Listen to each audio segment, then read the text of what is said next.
Okay, आइए हम लोग आगे बढ़ेंगे। कौन सा विषय सीख रहे हैं? कलीसिया में, इस संसार में कलीसिया का क्या उद्देश्य है? कलीसिया वो जगह है जहां पे हम वचन सीखते हैं, आपस में प्रभु के लोग संगति करते हैं, परमेश्वर की आराधना करते हैं, परमेश्वर का सुसमाचार लेकर हम दुनिया के लोगों के पास जाते हैं, प्रभु भोज लेते हैं। प्रभु भोज को लेकर हमने कई सारी बातें देखी है। पुराने नियम में एक त्योहार मनाया जाता था,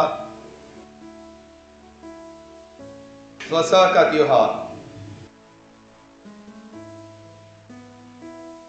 वो इस्राएली लोगों का छुटकारा को बताता था, जो मिस्र में उनको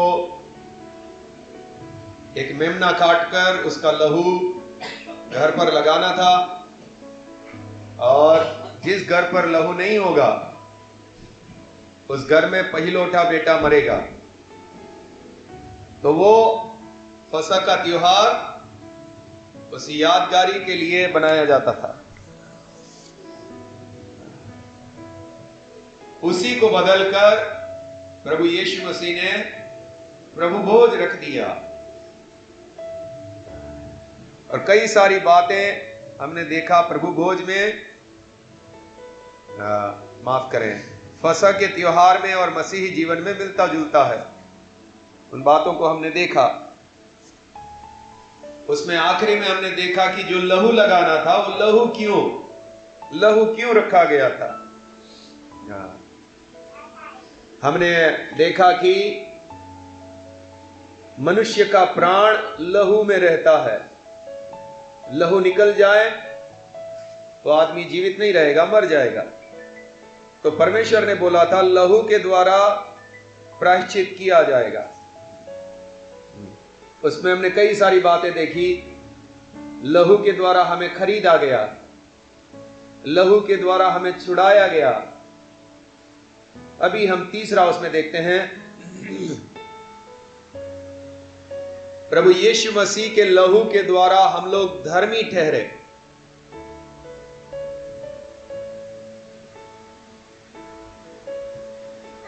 रोमियो की किताब उसका 5 उसका 9।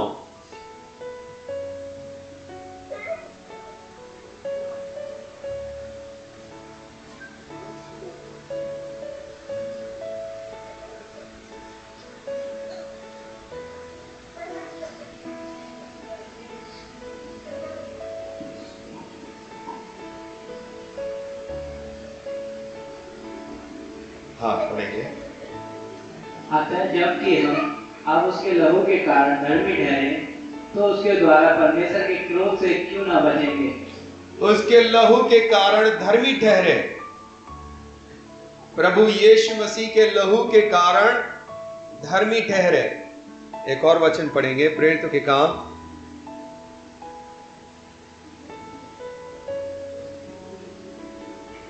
13 का 39। प्रेरितों के काम 13:39। 39। और जिन बातों में तुम मूसा की व्यवस्था के द्वारा निर्दोष नहीं ठहर सकते थे, उन्हीं सब में हर एक विश्वास करने वाला उसके द्वारा निर्दोष ठहरता है। हाँ, निर्दोष ठहरता है। प्रभु यीशु मसीह हमें निर्दोष ठहराता है। ये क्या बात है, इसको समझेंगे। प्रभु यीशु मसीह के लहू के द्वारा हमको धर्मी ठहराया, हमको निर्दोष ठहराया। इसको हम समझेंगे। यहां पर एक कोर्ट का चित्र है। कोर्ट में क्या होता है? जज होता है, जिसने अपराध किया है वो व्यक्ति होता है, और केस चलता है। जिसने अपराध किया है उसके लिए सजा होती है। लेकिन अगर जज किसी को बोले कि जिसने अपराध किया है उसको मैं निर्दोष ठहरा देता हूं, या इसको मैं कोई अपराध नहीं किया है ऐसा मैं घोषणा करता हूं, यहां पर ऐसी बात परमेश्वर की कोर्ट में जब हमारा केस चला तो हमें धर्मी ठहराया। लेकिन क्यों? जल्दी बंद करो इसका फोन। परमेश्वर की कोर्ट में हमें जिसने गलत किया था, हम लोग पापी है, हमने बहुत सारा पाप किया था, लेकिन फिर भी उस कोर्ट में हमको धर्मी घोषित कर दिया। बोला तुम निर्दोष हो, निर्दोष घोषित कर दिया। तो इस बात को हम समझेंगे और इसका कारण यीशु मसीह का लहू है। अब इस बात को हम समझेंगे, अच्छे से समझेंगे, हमें क्यों धर्मी घोषित किया। किसका फोन है? किसका फोन है?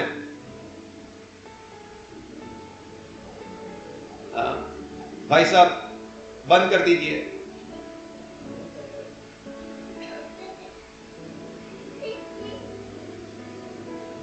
अब इस बात को हम समझेंगे, यीशु मसीह के लहू के द्वारा हमको धर्मी ठहराया, यीशु मसीह के लहू के द्वारा हमको निर्दोष घोषित किया गया। इस बात को हम समझेंगे क्यों ऐसा। पहले तो हम देखते हैं कोर्ट में केस क्यों चलता है। क्योंकि अभी भारत की कोर्ट में केस चल रहा है, तो भारत का एक कानून है, उस कानून को किसी ने तोड़ा है, इसके लिए उसको कोर्ट में लाया है। भारत का एक संविधान है और उस संविधान के हिसाब से जो कोई भी गलत करता है उसके पास पुलिस जाती है, उसको पकड़ती है, उसका कोर्ट में केस चलता है और उस केस चलेगा, वो अपराध साबित हो जाएगा, उसको जेल होगी या जो कुछ भी उसकी सजा है जो उस कानून में लिखी है वो सजा उसको होगी। इसी प्रकार परमेश्वर का भी कानून है, उस कानून को हम लोगों ने तोड़ा। उसके लिए वचन देखते हैं, पहला यूहन्ना उसका 3 उसका 1।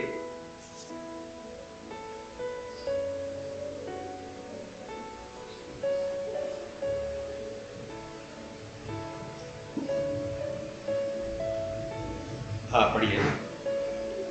देखो पिता ने हमसे कैसा प्रेम किया है कि हम, पहला यूहन्ना 3 का 1 पढ़ रहे हैं।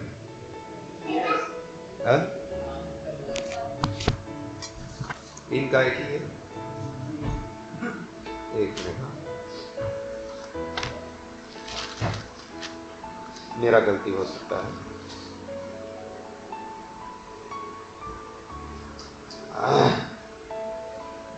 हाँ 4 पढ़ना है, माफ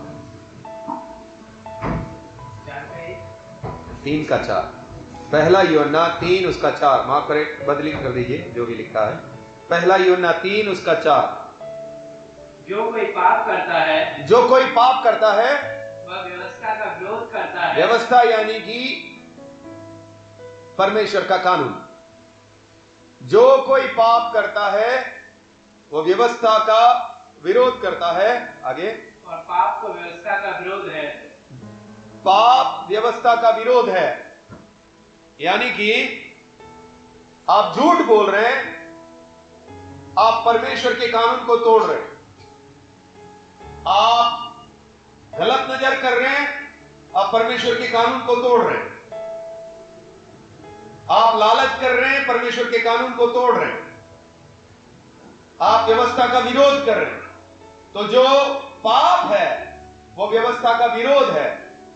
परमेश्वर के जो कानून है उसको मैं तोड़ रहा हूं, और परमेश्वर के कानून में जो भी उसकी व्यवस्था का विरोध करता है, जो भी उसका कानून तोड़ता है, उसको सजा है।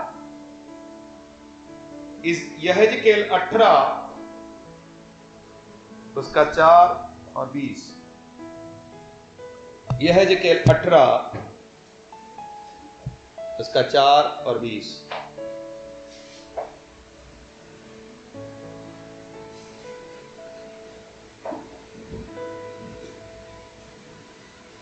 देखो, सबों के प्राण तो मेरे हैं, जैसे पिता का प्राण वैसे ही पुत्र का भी प्राण है, दोनों मेरे ही हैं। इसीलिए जो भी प्राणी पाप करे वही मर जाएगा। जो पाप करे वो मरेगा। जो पाप करे, सजा क्या है परमेश्वर के कानून में? मर जाएगा। उसको मार डालो। 20 भी पढ़िए।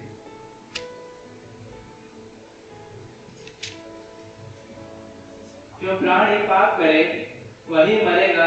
ना तो पुत्र पिता के अधर्म का भार उठाएगा और न पिता पुत्र का। धर्मी को अपने ही धर्म का फल और दुष्ट को अपनी ही दुष्टता का फल मिलेगा। हाँ जी, जो गलत करेगा वो अपने अधर्म का भार उठाएगा। जिसने भी परमेश्वर की व्यवस्था को तोड़ा है, कानून को तोड़ा है, उसको सजा मिलेगी। ये कानून है। परमेश्वर की कोर्ट में उसको खड़ा किया जाएगा, उसका केस चलेगा, उसके सारे पाप को बताया जाएगा। इसने ये पाप किया है, आपके कानून को तोड़ा है, और सजा क्या है? वो क्या होगा? मरेगा। अभी यह Ezekiel 18:4 में हमने पढ़ा, उसको कौन सी सजा है? मौत। हम लोगों को धर्मी कैसे ठहराया? पहला पत्रस 2 उसका 24।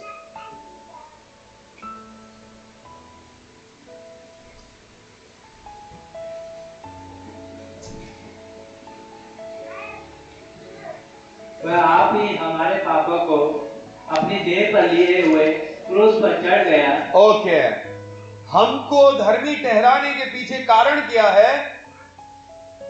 हमारे पापों को प्रभु यीशु मसीह ने उठाकर वो क्रूस पर चढ़ गया।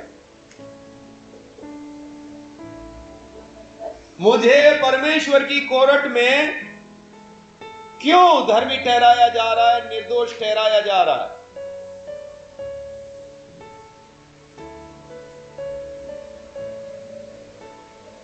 कानून की सजा मौत है। जो गलत किया है उसकी जो पेनल्टी है वो मौत है। अभी एक व्यक्ति आता है और वो हमारे पापों को अपने ऊपर उठाता है, और परमेश्वर का जो भी भुगतान करना है, जो भी सजा देना है, वो सजा यीशु बोलता है मैं उठाता हूं। न्याय को संतुष्ट मैं करता हूं। यस, आपका कोर्ट में सजा मिलना जरूरी है। जो गलत किया गया है उसकी सजा मिलना जरूरी है, लेकिन यीशु आकर बोलता है मैं उठाऊंगा वो सजा। यीशु बोलता है मैं इनके पापों को अपने ऊपर उठाता हूं, और जो भी आपके कानून में जो भी सजा है वो किसको दे दो? मुझे दे दो। यीशु मसीह सजा को उठाया, मौत सहा। हमने पढ़ा उसके लहू के कारण हम लोग धर्मी ठहरे। इसका मतलब क्या है? हमने शुरू में पढ़ा था, एक मनुष्य का प्राण उसके लहू में है। लहू लेकर जाने का मतलब एक व्यक्ति मरा है, उसका लहू ये चिन्ह है कि कोई मरा है, और अब वो लहू परमेश्वर के सामने प्रकट किया जा रहा है कि इन मनुष्यों ने जो पाप किया है उसकी जगह पे कोई मरा है। उसका चिन्ह क्या है? ये लहू। ये लहू हम लेकर आ रहे हैं, जो कि आपकी व्यवस्था में लिखा है कि पाप की माफी के लिए लहू बहाना जरूरी है, एक व्यक्ति को मरना जरूरी है। उसका लहू हम आपके सामने रख रहे हैं। अभी इन लोगों को धर्मी ठहरा दो। अभी इन लोगों को निर्दोष ठहरा दो।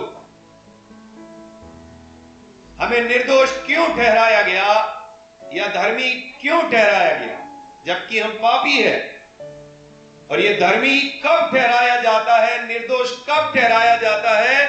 जब आप बोलते हैं कि अब मैं पाप करना नहीं चाहता हूं, तब आपके लिए दया की जाती है कि हां ठीक है। अब जब यह व्यक्ति यीशु मसीह के ऊपर विश्वास करता है, आपको निर्दोष घोषित किया गया। परमेश्वर ने यह दया उन लोगों के लिए रखी है जो लोग पाप छोड़ना चाहते हैं। सबको निर्दोष नहीं ठहरा रहा है, पूरी दुनिया को। निर्दोष किसको ठहराया जाएगा? जो हाथ उठा रहे हैं, बोल रहे हैं आप हमें पाप नहीं करना, लेकिन जो भी हमने पाप किया है, जो चुकता करना है, वो हम कर नहीं सकते। तो परमेश्वर पिता बोलता है वो मैं करके दूंगा। तुम्हारे लिए मैंने अपने पुत्र को भेजा था। वो कोर्ट में वो चुकता किया जाएगा और उसके लहू के द्वारा तुम धर्मी ठहरोगे। उसने अपना लहू बहाया है, उसने अपनी जान दी है। मेरे कानून में पाप की सजा मौत है, वो तुम्हारी जगह पर मरा है।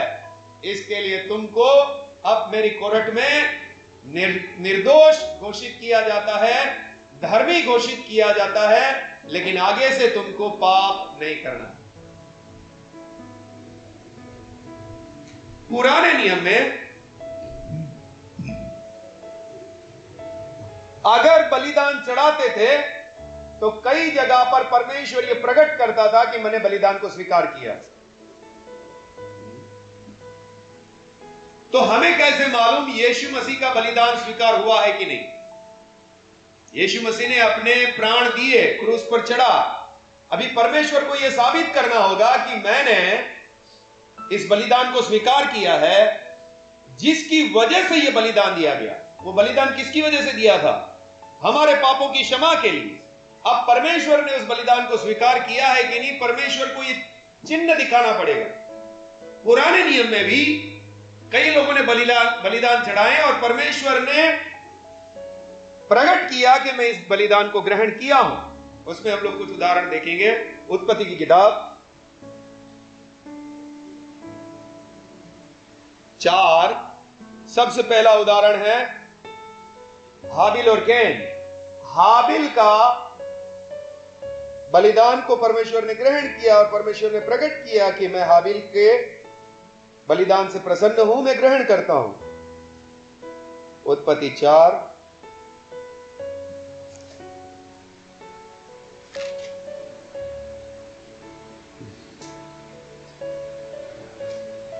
उसका 3 से पढ़ें।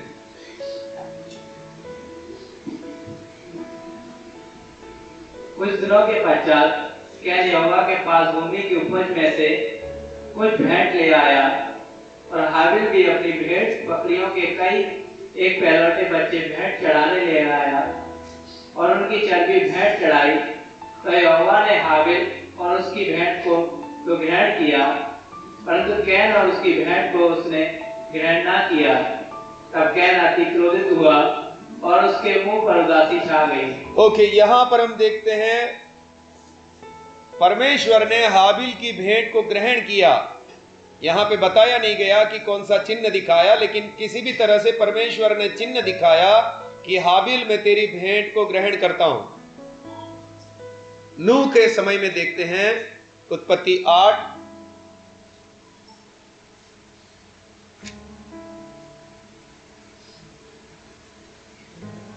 उसका 20 और 21।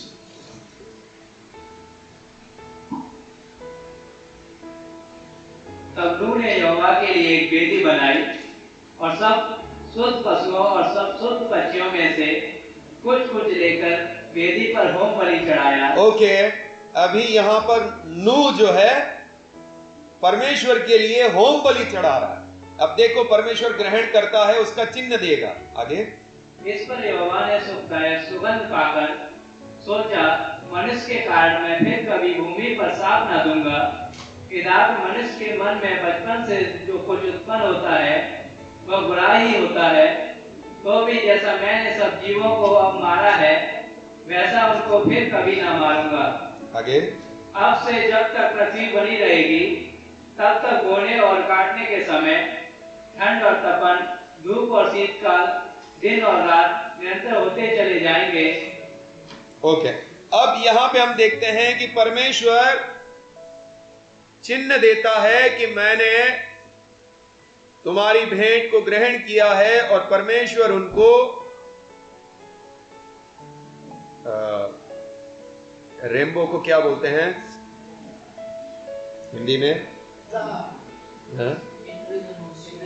हाँ, उसको दिखाता है कि मैं अब से कभी भी इस पृथ्वी पर जल से लोगों को नहीं मारूंगा। परमेश्वर ने चिन्ह दिखाया कि मैंने तेरी भेंट को ग्रहण किया है।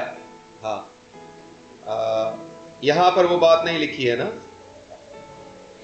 एक मिनट, उस बात को भी हम देख लेते हैं। परमेश्वर चिन्ह के रूप में बताता है कि मैं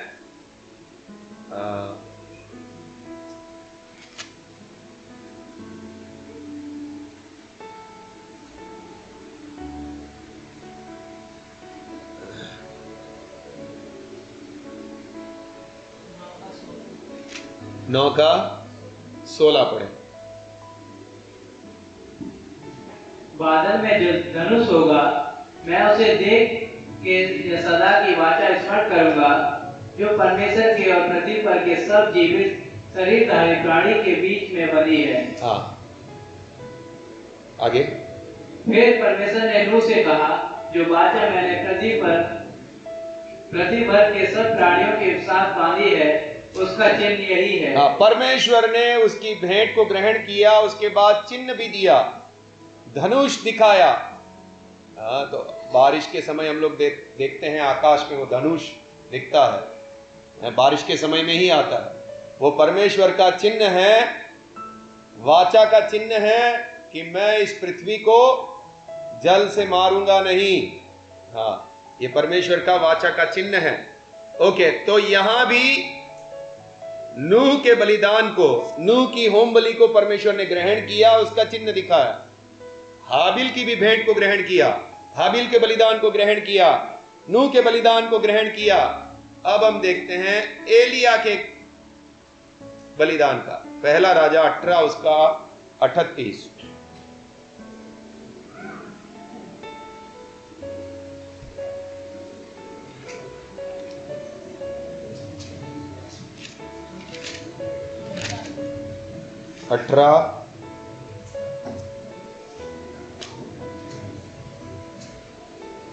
ये कब का समय है एलिया?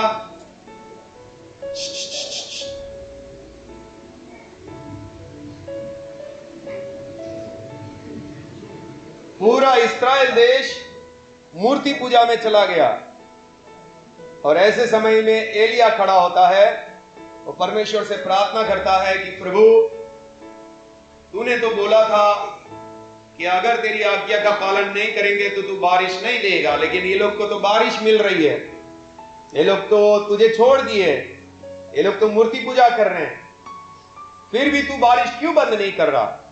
अब मेरी प्रार्थना है कि तू इन लोगों की बारिश बंद कर दे, ताकि उनको समझ आए कि हम तेरी आज्ञा पालन नहीं कर रहे हैं, हमको मुड़ना है, बारिश के लिए तेरे पास आना है। और एलिया प्रार्थना करता है, और परमेश्वर उसकी प्रार्थना सुन लेता है, बारिश को बंद कर देता है। तो 3 साल तक बारिश नहीं आती। उसके बाद राजा एलिया को ढूंढता है कि एलिया ने बारिश बंद की। एलिया को हर जगह ढूंढा गया, एलिया नहीं मिलता। 3 साल के बाद परमेश्वर एलिया को बोलते हैं, अब जाओ एलिया के सामने अपने आप को प्रकट करो। माफ करें, राजा के सामने अपने आप को प्रकट करो, परमेश्वर एलिया को बोलता है। अब एलिया जाता है, राजा को बोलता है कि आप पूरे देश को तो इकट्ठा कर, मैं पूरे देश के सामने कुछ बोलना चाहता हूं। तो सब पूरा देश इकट्ठा हो जाता है। इस्राएल देश पूरा बाल नाम का देवता की पूजा करना चालू कर दिया, यहोवा को छोड़ दिया। और एलिया बोलता है कि तुम लोग बाल की पूजा कर रहे हो, ठीक है, हम एक काम करते हैं कि अगर बाल ईश्वर है तो आसमान से आग बरसाएं, और अगर यहोवा ईश्वर है तो वो आग बरसाएं। आज परखेंगे कि सच्चा परमेश्वर कौन है। एलिया उनको बोलता है कि तुम लोग अपना वेदी पे अपना बलिदान रखो और बाल से प्रार्थना करो। अगर बाल आकाश में से आग बरसाएगा तो वो ईश्वर है और उसको मानो, लेकिन अगर वो बरसा नहीं पाता आग और यहोवा आग बरसाता है तो फिर बाल को छोड़ दो, यहोवा को मानो। अभी एलिया बोलता है पहले तुम लोग कोशिश कर लो। उन लोग ने प्रार्थना किया, बलिदान रखे वेदी के ऊपर, प्रार्थना कर रहे हैं, लेकिन आग नहीं बरस रही। वो लोग अपना शरीर को मारना, चिरना, फाड़ना शुरू कर दिया कि हे बाल देवता, आसमान से आग बरसा, तू सच्चा परमेश्वर है। फिर भी आग नहीं बरसती, थक जाते हैं। कितने घंटे तक प्रार्थना कर करके वो लोग थक जाते हैं। फिर एलिया वेदी बनाता है, उसके ऊपर बलिदान रखता है और यहोवा परमेश्वर से प्रार्थना करता है। देखो पहला राजा उसका 18 का 36 से पढ़िए।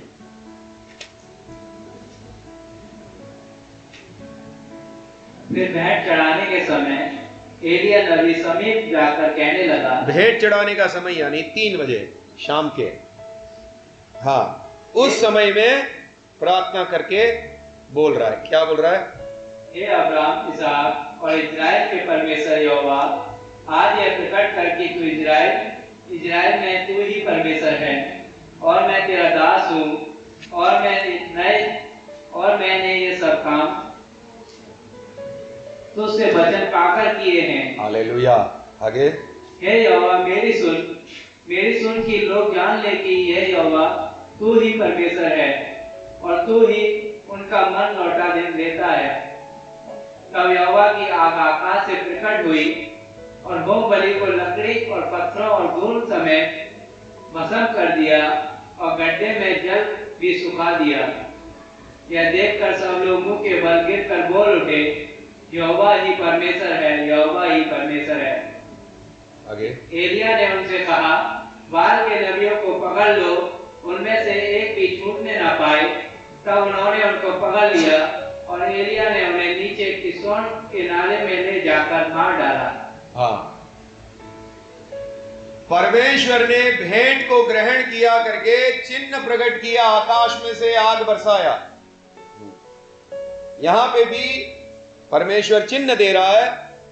उसके बाद हम देखते हैं मूसा के समय में, ले व्यवस्था 9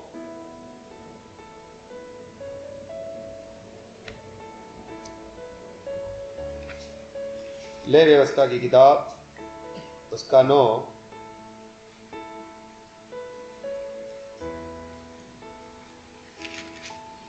का 22 से पढ़िए।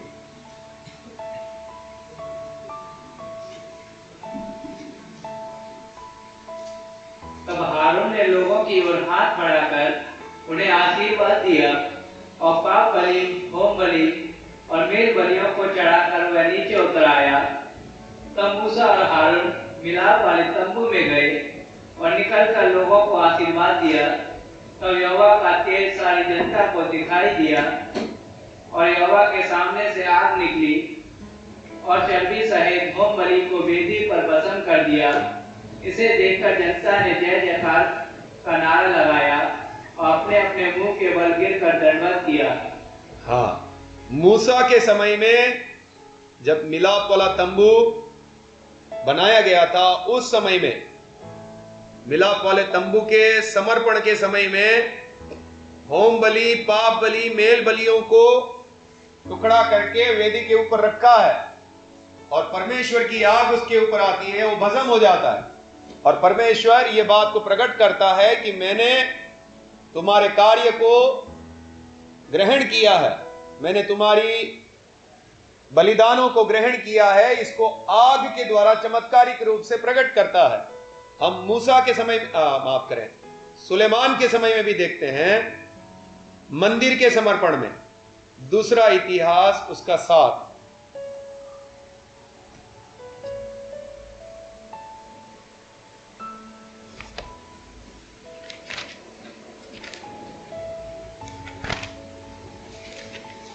दूसरा इतिहास उसका 7।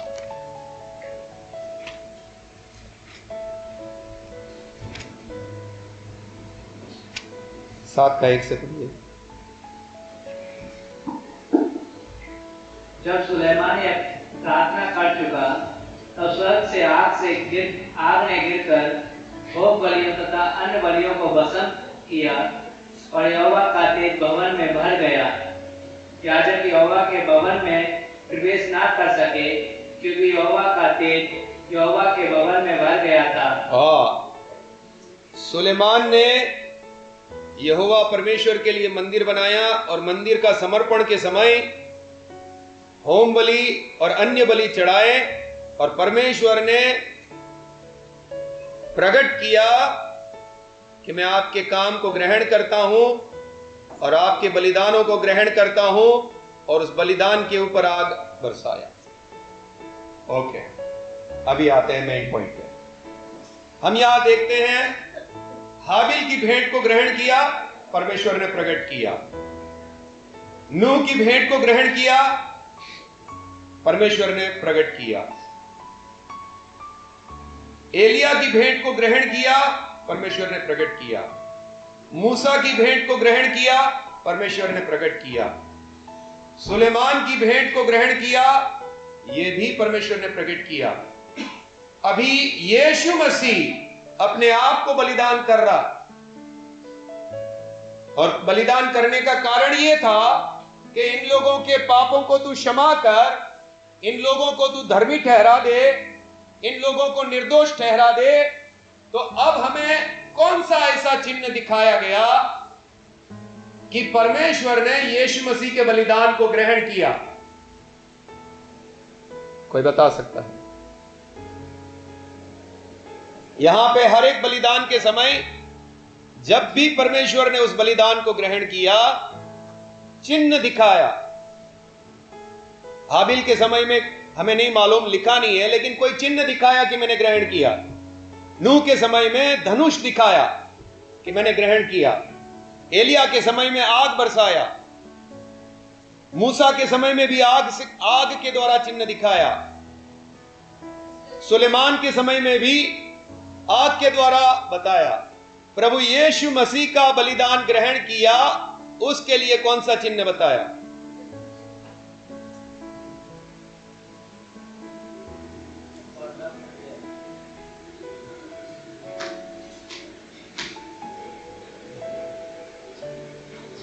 उसके लिए वचन देखेंगे,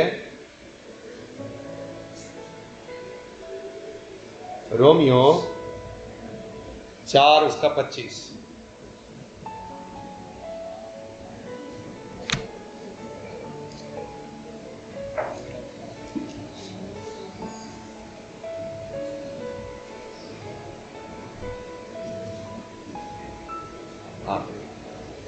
वह हमारे अपराधों के लिए पकड़वाया गया और हमारे धर्मी ठहरने के लिए जिलाया भी गया। कौन सा चिन्ह है? हमें कैसे मालूम कि हम सच में धर्मी ठहरे हैं? हमें कैसे मालूम कि यीशु मसीह का बलिदान ग्रहण किया गया है? इतना बड़ा कार्य इस धरती पर नहीं हुआ, ऐसा कार्य किया। 3 दिन मरा पड़ा है, उसको खड़ा कर दिया, और वो अभी भी जीवित है, युगानुयुग जीवित रहेगा। बहुत बड़ा चिन्ह दिखाया कि मैंने इस बलिदान को ग्रहण किया है। मैंने जितने भी लोग यीशु पर विश्वास करेंगे, पाप से मुड़ेंगे, मैं उन सबको धर्मी ठहराता हूं, मैं उन सबको निर्दोष ठहराता हूं। इतना बड़ा साहस की बात है। रोमियो की किताब उसका 8 में जाते हैं।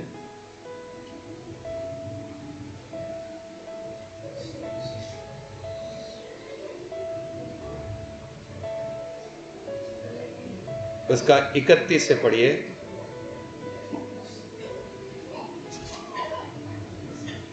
अतः हम इन बातों के विषय में क्या कहें? यदि परमेश्वर हमारी ओर है तो हमारा विरोधी कौन हो सकता है?